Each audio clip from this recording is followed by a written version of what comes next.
What might your name be? Eh? Your name? Fitzgerald. Fitzgerald. In 1948, after a long series of dramas and adventure films, Tyrone Power returned to light comedy with The Luck of the Irish. It had been over 8 years since his last foray into the genre with Daytime Wife, and he was now poised and ready to tackle the humorous tale with his characteristic aplomb. His female co-stars in the vehicle were talented actress Anne Baxter and a relative newcomer to the movies, Jane Meadows.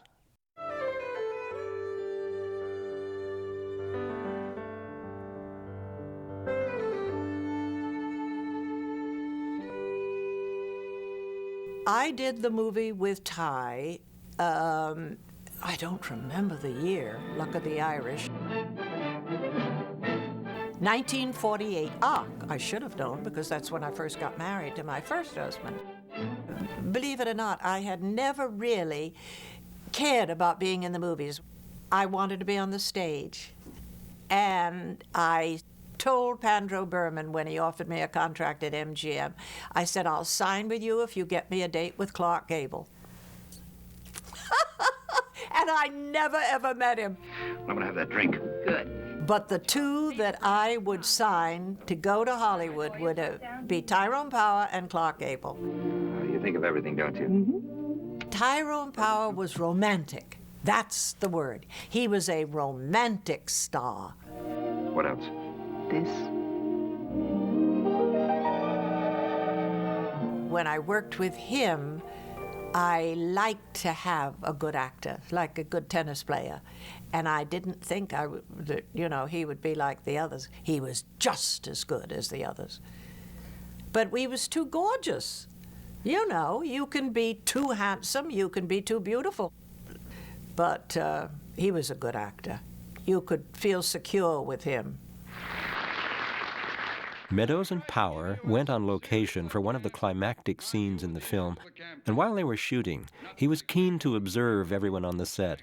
Even the dress extras didn't escape his attention. We shot it downtown, and it was a very grand ballroom scene, and we talked, the two of us, the whole time in between takes, movies. You just sit there forever to get the scene.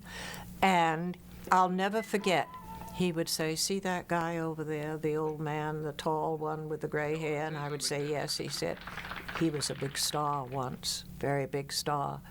And he said, sad, he's an extra now. And I said, well, isn't it wonderful he's still working? Because the man looked like they had to hold him up with something, When I later found out that Ty had started as an extra, I thought, isn't it interesting that his first reaction to that scene was the old man who had been a major star in the movies, who was now an extra. Meadows was also pleased to find that Power didn't take his work too seriously. He loved to poke fun at the cast and crew. He would not sit there and worry about how he was going to play his scene. He was fun. And then I remember he looked over at me at one point and he said, is that a prop, that bracelet? I said, no, my husband gave it to me. It's one of my wedding gifts, I guess. And he said, couldn't you have just settled for a kiss, Jane? I thought that was so cute. He said that set him back a lot of money. But he was devilish, great humor, great humor, and quick, because I remember one scene. It was a scene where we were exiting, and I had gloves, and it fell out of my hand, the glove, on the floor, and I went to pick it up, and I think he picked it up, and the assistant director called cut. Henry Costa was furious. He said, how dare you call cut? Why did you call cut? He said, she dropped her glove. He said, and she went to pick it up, and Ty picked it up. Naturalism, you see. Throughout the film, Meadows' character, Frances Auger, was required to smoke cigarettes, but the actress hated having to light up before each scene. I am death against smoking. And my sister, 2 years younger than I, died of lung cancer. And about 8 years, almost 10 years ago, she was a chain smoker, always so nervous. And I only smoked when a director would tell me to. Still supposed to be a secret. And he had me smoking. I remember that. I even have pictures at home, stills of that scene where he's lighting my cigarette. And in those days, we didn't know about lung cancer.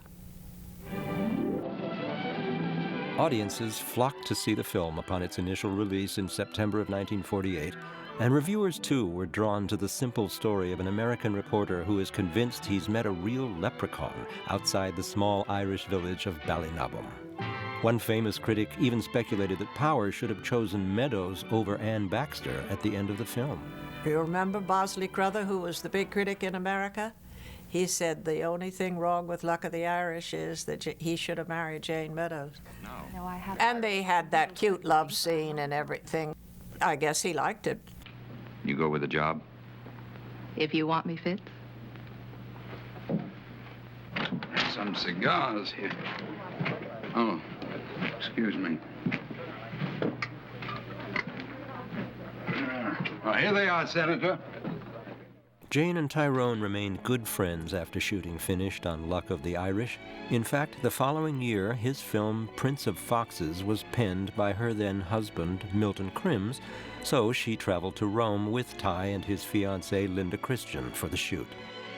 By the late 1950s, both were working on opposite coasts, so they had been out of touch for quite a while when Jane got word of his passing.